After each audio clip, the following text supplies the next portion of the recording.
আলিপুরদুয়ারের শহরের বয়স্কদের মুখে ফুটেছে হাসি। তাদের একাকিত্বের অবসান ঘটল। শহর জুড়ে কিছু বৃদ্ধ বৃদ্ধা রয়েছেন যাদের কেউ নেই। তাদের পাশে দাঁড়ালো আলিপুরদুয়ার জেলা পুলিশ।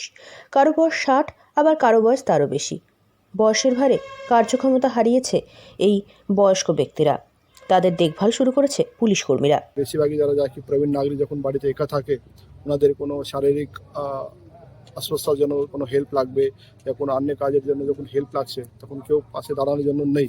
তো এই জন্যই আমরা পুলিশের পক্ষ থেকে একটা আমাদের সামাজিক দায়িত্ব হিসাবে আমরা আজকে প্রবীণ নাগরিকের জন্য এই প্রোগ্রামটা শুরু করেছি। এই সময় এই বয়স্করা চান আপন মানুষের সান্নিধ্য, কিন্তু তারা তা পান না। দিনের পর দিন তাদের চোখে দেখা যায় শুধুই অপেক্ষা। তাদের এই একাকিত্ব একটু হলেও দূর করার চেষ্টা শুরু করেছে আলিপুরদুয়ার জেলা পুলিশ। আলিপুরদুয়ার শহর থেকে এই কাজ শুরু করলো পুলিশ। এরপর জেলার বিভিন্ন ব্লকে এমন বয়স্ক নাগরিকদের খোঁজার কাজ শুরু হবে।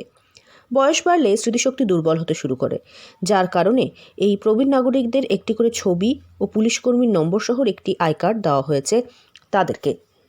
কম্বল দিল, আইডি কার্ড দিল, ওষুধ বিসুখের জন্য একটু সাহায্য পাবে, খুব দরকার।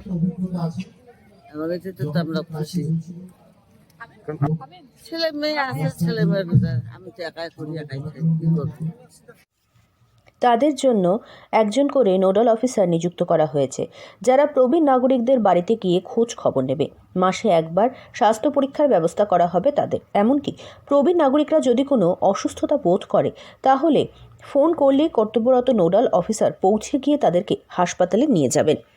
আলিপুরদুয়ার পুলিশ সুপার খন্ডবাহালি উমেশ গণপত জানান, এই বয়স্ক নাগরিকরা যাদের সন্তানরা তাদের থেকে দূরে থাকেন বা যাদের সন্তান নেই, দেখা যায় তারা প্রতারণার শিকার হন। এমন কিছু মানুষ আছেন যারা তাদের সর্বস্ব লুট করার ভাবনায় থাকে। এই বয়স্ক নাগরিকদের সুরক্ষা দিতে এবং তাদের একাকিত্ব দূর করতে তারা এগিয়ে এসেছেন। তাদের সন্তানরা কাছে থাকলে যে কাজটি করত, তারা সেই কাজটিই করবেন। আলিপুরদুয়ার থেকে অনন্যাদের রিপোর্ট, লোকাল 18 বাংলা।